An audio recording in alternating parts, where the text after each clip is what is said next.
7वी scholarship गणित या विषयामधला समसंख्या, विषम संख्या, मूळ, सहमूळ, जोडमूळ, त्रिकोणी, संयुक्त आणि रोमन संख्या चिन्हे या घटकावर आधारित नवनीत स्वाध्याय 1.1 मधली उदाहरणं या व्हिडिओमध्ये आपण पाहूया. या संख्यांच्या वेगवेगळ्या प्रकारावर प्रश्न कशा पद्धतीने विचारले जाऊ शकतात हे आपल्याला या प्रश्नांमधून कळेल. सुरुवात पहिल्या प्रश्नापासून करू. पहिला प्रश्न असा आहे, क्रमशः 21 पासून 90 पर्यंतच्या सर्व नैसर्गिक संख्यांची बेरीज किती? तर क्रमानं काही संख्या आपल्याला दिली असतील, जसं की या प्रश्नात 21 ते 90 पर्यंतच्या सर्व नैसर्गिक संख्यांची बेरीज विचारलेली आहे. तर याच्यासाठी एक सोपी पद्धत आपण इथं वापरू शकतो की या सर्व संख्यांची जर आपल्याला बेरीज करायची असेल तर या संख्यांची जी सुरुवात आहे म्हणजे 21 आणि शेवट जो आहे 90 त्यांची करायची बेरीज आणि याला गुणायचं आहे. एकूण संख्या 21 ते 90 पर्यंत 70 आहेत, त्यामुळे 70/2 हे एवढं सूत्र आपण लक्षात ठेवू की पहिली संख्या आणि शेवटची संख्या यांची बेरीज करायची आणि त्याला एकूण ज्या काही संख्या आहेत 50, 70, 100 ज्या काही असतील त्याला 2 न भागायचं आणि गुणायचं. तर या सूत्रानं आपण या प्रश्नाचं उत्तर मिळवू शकतो. 70ला जर 2 न भागलं म्हणजे 70ची निमपट केली तर ती 35 येईल, गुणिले 90 अधिक 21 111 मिळेल. या दोन्हींचा गुणाकार येईल 3885. त्यामुळे आपलं उत्तर आहे पर्याय क्रमांक 1 मध्ये 21 पासून 90 पर्यंतच्या सर्व नैसर्गिक संख्यांची बेरीज 3885. आता इथं 21 आणि 90च्या ऐवजी 11 ते 90 किंवा 1 ते 100 असं काही दिलं तरी सुद्धा हे बेसिक सूत्र वापरून आपण या प्रश्नाचं उत्तर मिळवू शकतो. पुढचा प्रश्न असा आहे, 1 ते 100 संख्यांमध्ये जोडमूळ संख्यांच्या किती जोड्या आहेत? 8, 6, 10 की 12? आता इथं पहिल्यांदा आपल्याला जोडमूळ संख्या म्हणजे काय माहिती पाहिजे. त्याच्या अगोदर मूळ संख्या म्हणजे काय हे माहिती पाहिजे. मूळ संख्या म्हणजे अशा संख्या ज्या संख्यांना फक्त त्याच संख्येनं भाग जातो, जसं की 2, 3, 5, 7 या सर्व संख्यांना त्याच संख्येनं भाग जातो, इतर कुठलेही त्याचे अवयव नाही, त्यांना मूळ संख्या म्हणायचं. मग आता जोडमूळ संख्या कुणाला म्हणायचं? अशा दोन मूळ संख्या ज्यांच्यामध्ये 2चा फरक असेल, जसं की 3 व 5 या दोन्ही मूळ संख्या आहेत आणि फरक 2चा आहे, त्यामुळे ही पहिली जोडी झाली. प्रश्न आपल्याला असा विचारलाय की 1 ते 100 मध्ये अशा किती जोड्या आहेत? मग पुढची जोडी 5 व 7 आहे, कारण या दोन्ही संख्या मूळ आहेत आणि त्यांच्यामध्ये फरक 2चा आहे. त्याच्यानंतरची पुढची मूळ संख्यांची जोडी 11 व 13, कारण यामध्ये सुद्धा फरक 2चाच आहे. त्याच्यानंतर 17 व 19 याही दोन मूळ संख्या आहेत, त्यातला फरक 2 आहे. त्यानंतर 29 व 31 याही दोन मूळ संख्या आहेत, फरक 2चा आहे. त्यानंतर 41 व 43, त्याच्यानंतर पुढची जोडी आहे 59 व 61, त्या पुढची जोडी 71 व 73. तर या एकूण 8 जोडमूळ संख्यांच्या जोड्या आहेत 1 ते 100 मध्ये. त्यामुळे आपल्या प्रश्नाचं उत्तर पर्याय क्रमांक 1 अशा एकूण 8 जोडमूळ संख्यांच्या जोड्या आहेत. पुढचा प्रश्न, x ही 17ने निशेष भाग जाणारी विषम संख्या आहे, तर 17ने निशेष भाग जाणारी x पुढील दुसरी समसंख्या कोणती? आता x ही जी संख्या आहे ती संख्या आपल्याला विषम संख्या दिलेली आहे आणि त्याच्या पुढची दुसरी समसंख्या पाहिजे. मग आपण असं गृहीत धरूया की ती संख्या 17 आहे, जी विषम पण आहे आणि 17ने भाग जाणारी पण आहे. त्याच्या पुढची समसंख्या कोणती असेल तर 34, कारण 34 ही समसंख्या आहे आणि ती 17च्या पटीतली आहे. मग ही झाली पहिली समसंख्या. आपल्याला पाहिजे दुसरी समसंख्या. मग 34 नंतर 17च्या पाड्यात येणारी संख्या 51, पण ती विषम आहे, त्यामुळे ती काय आपल्याला गृहीत धरता येणार नाही. त्याच्या पुढं 68 ही समसंख्या आहे आणि जी 17 नंतर येणारी दुसरी समसंख्या, म्हणजे आपलं उत्तर मिळालं 68. आता विचार आपण असा करायचा की ही जी संख्या दिलेली आहे ती संख्या न देता त्याच्याऐवजी आपल्याला चल दिले x. मग x ठिकाणी आपण 17 घेतले आणि 17 नंतर येणारी पुढची दुसरी विषम संख्या आहे 68 आहे. मग 17 मध्ये किती मिळवले तर 68 मिळतील? तर 51. मग तेच या 17च्या ऐवजी जर x असेल तर x मध्ये 51 मिळवल्यानंतर आपल्याला x नंतरची दुसरी समसंख्या मिळेल जी 17च्या पटीत असेल. त्यामुळे आपलं उत्तर असेल x अधिक 51, जे आपल्याला पर्याय क्रमांक 3 मध्ये दिले. त्यामुळे या प्रश्नाचं उत्तर पर्याय क्रमांक 3. पुढचा प्रश्न, पुढीलपैकी कोणत्या जोडमूळ संख्यांच्या जोडीची बेरीज ही 1 ते 25 मधील मूळ संख्यांच्या बेरजेपेक्षा 44ने जास्त आहे? 4 पर्याय दिलेत, 71 व 73, 41 व 83, 59 व 61 आणि 41 व 43. आता यापैकी आपल्याला अशी जोडी शोधायची आहे ज्या जोडीची बेरीज 1 ते 25 मधील मूळ संख्यांच्या बेरजेपेक्षा 44ने जास्त आहे. मग पहिल्यांदा आपल्याला 1 ते 25 मध्ये मूळ संख्या किती आहेत ते काढावं लागेल. पहिली मूळ संख्या 2, कारण एक ही मूळही नाही आणि संयुक्तही नाही, त्यामुळे सगळ्यात पहिली सर्वात लहान मूळ संख्या 2 आहे. त्याच्यानंतर 3, 5, 7, 11, 13, 17, 19 आणि 23 या सर्व मूळ संख्या आहेत 1 ते 25 मधल्या. आता या सर्वांची जर बेरीज केली तर ती मिळते आपल्याला 100. आता प्रश्न असा आहे की या 4 जोडींपैकी अशी कोणती जोडी आहे जी 100 पेक्षा 44 ने जास्त आहे. मग 100 पेक्षा 44 ने जास्त म्हणजे त्याच्यामध्ये 44 मिळवायचे, उत्तर 144 मिळेल. आता हे शोधणं या 4 पर्यायापैकी सोपं आहे की कोणत्या दोन संख्यांची बेरीज 144 आहे. तर पहिलाच पर्याय आपल्याला लक्षात येतो की 71 अधिक 73 या दोन्हींची बेरीज 144 येईल. त्यामुळे हे आपलं उत्तर, कारण इतर कुठल्याही पर्यायातील जोडींची बेरीज 144 काय मिळत नाही. त्यामुळे या प्रश्नाचं उत्तर पर्याय क्रमांक 1, 71 व 73. हा पुढचा प्रश्न, 11 पासून 100 पर्यंत जेवढ्या मूळ संख्या आहेत त्यातील किती मूळ संख्यांच्या अंकांची अदलाबदल केल्यास पुन्हा मूळ संख्याच मिळते. पर्याय दिले 10, 11, 8 की 9. मग 11 ते 100 मध्ये मूळ संख्या कोणत्या आहेत ज्यांच्या अंकांची अदलाबदल केल्यावर पुन्हा मूळ संख्याच मिळते. तर पहिली संख्या 11 येते, कारण 11 मधले एकक आणि दशक स्थानचे अंक समानच आहेत 1. ते जर बदललं तर पुन्हा 11च संख्या मिळते. त्याच्यानंतर पुढची संख्या 13, कारण त्याची अंकांची अदलाबदल केली तर संख्या 31 मिळते, ती सुद्धा मूळ आहे. त्याच्यानंतर पुढची संख्या 17, 17 मधील अंकांची अदलाबदल केल्यास 71 मिळते, ही सुद्धा मूळ संख्या. पुढची संख्या 31 आहे, 31 मधल्या अंकांची अदलाबदल केली तर 13 मिळतील, ही सुद्धा मूळ संख्या मिळाली आपल्याला. त्याच्यानंतर 37 अंकांची अदलाबदल केल्यास 73 मिळेल, मूळ संख्या आहे. त्याच्यानंतर पुढची संख्या 71 अंकांची अदलाबदल केल्यावर 17 मिळेल, ही मूळ संख्या मिळाली. त्याच्यानंतर 73 अंकांची अदलाबदल केली तर 37 मिळेल, ही सुद्धा मूळ संख्या. त्याच्यानंतर 79 अंकांची अदलाबदल केल्यास 97 मिळेल आणि सर्वात शेवटी 97 अंकांची अदलाबदल केल्यास 79 मिळेल. तर या त्या एकूण संख्या आहेत, एकूण या 9 संख्या आहेत ज्यामध्ये अंकांची अदलाबदल केल्या तर पुन्हा मूळ संख्याच आपल्याला मिळतात. त्यामुळे आपलं या प्रश्नाचं उत्तर आहे अशा 9 संख्या आहेत, पर्याय क्रमांक 4. पुढचा प्रश्न, 3 क्रमवार विषम संख्यांची बेरीज y आहे, त्यातील सर्वात मोठ्या विषम संख्येच्या पुढील समसंख्या लिहा. तर y ही जी संख्या आपल्याला दिलेली आहे ती 3 क्रमवार विषम संख्यांची बेरीज आहे. मग 3 विषम संख्या असतील आणि त्यांची बेरीज जर केली तर पुन्हा विषम संख्याच मिळते. एक उदाहरण आपण घेऊन बघूया. 1 अधिक 3 अधिक 5, तर 5 आणि 3 8 आणि 1 9, अशा कुठल्याही 3 क्रमवार विषम संख्या घ्या, त्यांची बेरीज पुन्हा विषम संख्याच मिळणार आहे. त्यामुळं ही जी बेरीज आपल्याला दिलेली आहे ती विषम संख्या आहे. आता पुढे आपल्याला प्रश्न असा विचारलाय की त्यातील सर्वात मोठ्या विषम संख्येच्या पुढील समसंख्या कोणती. मग आता ही विषम संख्यांची बेरीज असेल तर ह्यातली मधली संख्या काढण्यासाठी आपल्याला याला 3 न भागायचं आहे, म्हणजे y/3 ही मधली संख्या मिळेल. कारण ह्या क्रमवार 3 विषम संख्यांची बेरीज असल्यामुळं त्याला 3 न भागायचं. समजा 5 क्रमवार विषम संख्यांची बेरीज दिली असती तर 5 न आपण भागलं असतं, पण ही बेरीज दिली 3 क्रमवार विषम संख्यांची, त्यामुळे मधली संख्या काढण्यासाठी आपण त्याला 3 न भागलं, ही मधली संख्या मिळाली. मग त्याच्या पुढची विषम संख्या किती असेल तर ते मिळवायला y/3 मध्ये म्हणजेच मधल्या संख्येमध्ये 2 मिळवायचे आणि त्याच्या आधीची संख्या काढायला y/3 मधून 2 वजा करायचे. 2 का? कारण विषम संख्या आहे. नैसर्गिक संख्या असती तर 1 आपण मिळवला असता. ही विषम संख्या आहे, कुठल्याही 2 विषम संख्यांमधला फरक 2 असतो, म्हणून 2 आपण मिळवलं.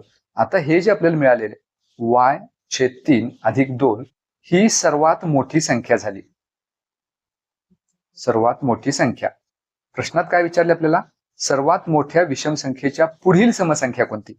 मग y/3 अधिक 2 ही सर्वात मोठी विषम संख्या जर असेल आणि त्याच्या पुढील समसंख्या पाहिजे असेल तर त्याच्यात पुन्हा 1 मिळवायचा, कारण सम आणि विषम संख्येमध्ये फक्त 1चाच फरक असतो. मग ही जर बेरीज आपण केली तर y/3 अधिक 2 अधिक 1 ची बेरीज 3 मिळेल. हे आपलं उत्तर y/3 अधिक 3 हे दिले आपल्याला पर्याय क्रमांक 4 मध्ये. त्यामुळे या प्रश्नाचं उत्तर पर्याय क्रमांक 4. पुढचा प्रश्न, पुढीलपैकी कोणती सहमूळ संख्यांची जोडी नाही.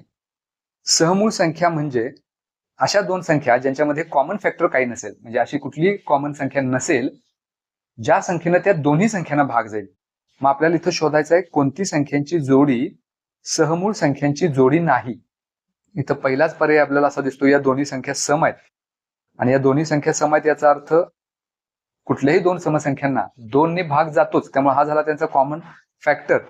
आणि ह्या 2 संख्यांचा हा कॉमन फॅक्टर जर असेल, म्हणजे या संख्येने या दोन्ही संख्यांना भाग जात असेल तर ही जोडी काय सहमूळ संख्यांची नसणार आहे. त्यामुळे पहिलाच पर्याय आपलं उत्तर मिळालं. आता उरलेल्या सर्व ज्या संख्या आहेत किंवा उरलेल्या सर्व पर्यायात दिलेल्या ज्या संख्या आहेत त्या सहमूळ संख्यांच्या जोड्या असणारच आहेत, कारण पहिलेच आपलं उत्तर मिळालं जी सहमूळ संख्यांची जोडी नाही. तरी चेक करूया. 25 आणि 32 या सहमूळ संख्या आहेत, कारण यांच्यामध्ये या दोन्ही संख्यांना भाग जाणारी अशी कुठली समान संख्या नाही. 15 व 22 सहमूळ संख्या आहेत. 18, 35 सहमूळ संख्या आहेत. पहिली जोडी मात्र 32 आणि 24 ही सहमूळ संख्यांची नाही. त्यामुळे आपलं या प्रश्नाचं उत्तर पर्याय क्रमांक 1. पुढचा प्रश्न, पी ही एक समसंख्या आहे, त्यापुढील 39वी समसंख्या कोणती?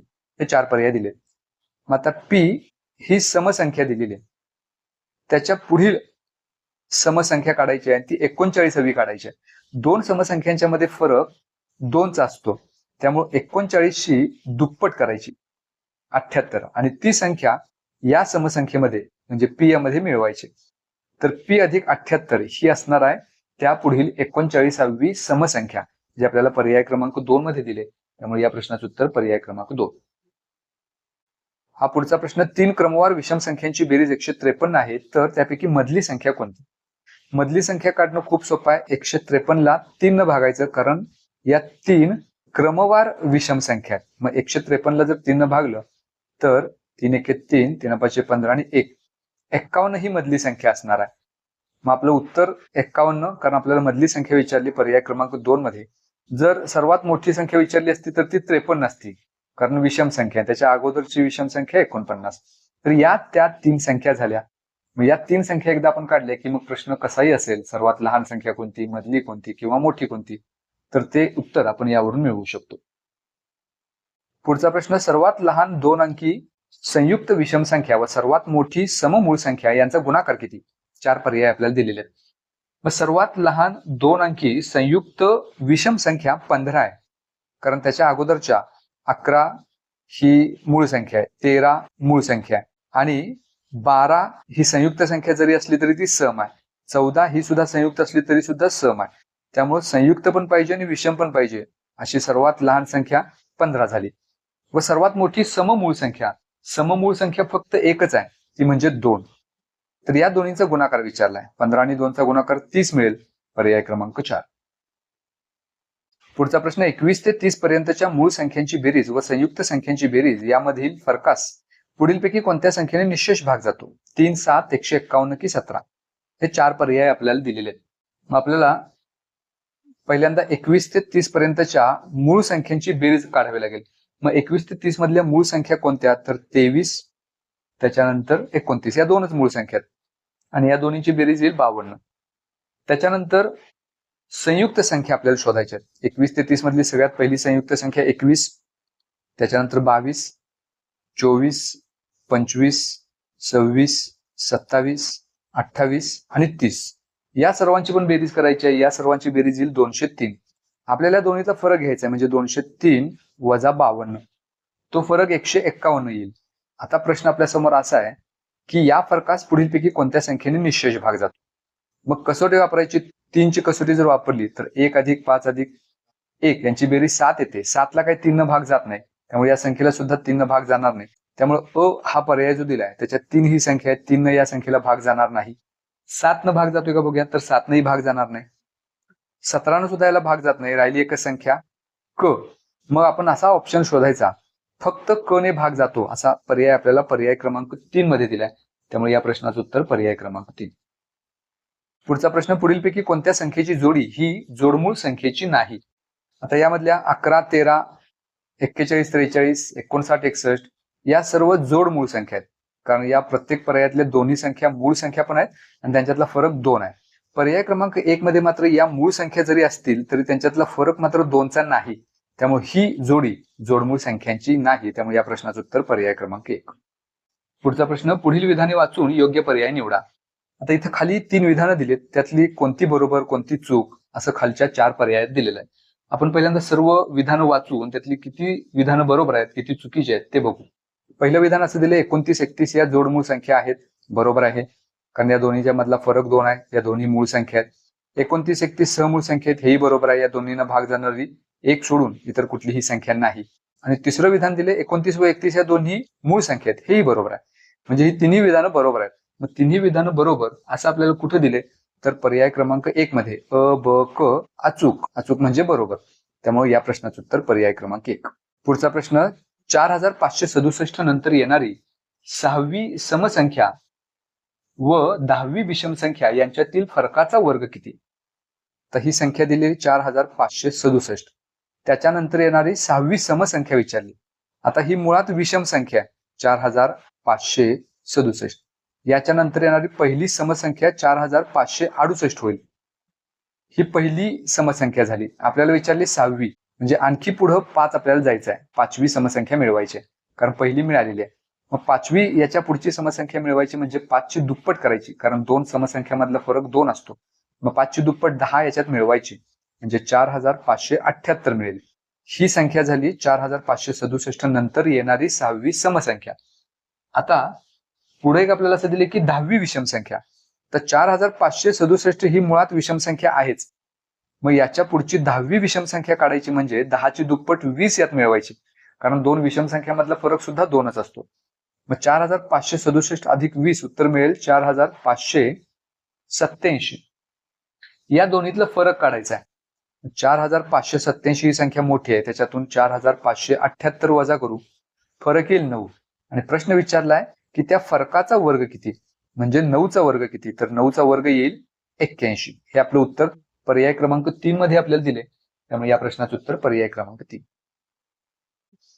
पुढचा प्रश्न, 50च्या आधीच्या लगतच्या 3 मूळ संख्यांची बेरीज व नंतरच्या लगतच्या 3 मूळ संख्यांची बेरीज यातील फरकाला कितीने निश्चय भाग जातो? 2 ने, 3 ने, 4 ने, 7 ने. आणि खाली 4 पर्याय दिलेत, फक्त अ व ब ने की फक्त क व ड ने. तर या पद्धतीने या 4 पैकी योग्य विधान आपल्याला, योग्य पर्याय आपल्याला शोधायचा आहे. मग त्याच्या अगोदर 50च्या आधीच्या 3 मूळ संख्या शोधूया. मग 50च्या लगेच अगोदर येणारी मूळ संख्या 47 आहे, त्याच्या अगोदरची 43 आणि त्याच्या अगोदरची 41. तर या सर्वांची बेरीज करायची आपल्याला, ती येते 131. त्याच्यानंतर 50 नंतर येणारी पहिली मूळ संख्या 53, त्याच्यानंतर 59 आणि सर्वात शेवटी 61. या ही 3 संख्येची बेरीज करायची, जी 173 येईल. आता या दोन्हीतला फरक घ्यायचा आहे, म्हणजे 173 वजा 131, तो फरक येईल 42. तर आता प्रश्न असा आहे की 2, 3, 4, 7 यापैकी कोणकोणत्या संख्येनं 42ला भाग जातोय? 2 न तर जाईलच, कारण 42 ही समसंख्या आहे. प्रत्येक समसंख्येला 2 न भाग जातोच. 3 न भाग जातो का? तर 4 आणि 2 ची बेरीज 6 मिळते. 6ला 3 न भाग जातो, म्हणजे या संख्येला पण 3 न भाग जातो, म्हणजे ब न पण भाग जातोय. 4 न मात्र 42ला भाग जात नाही.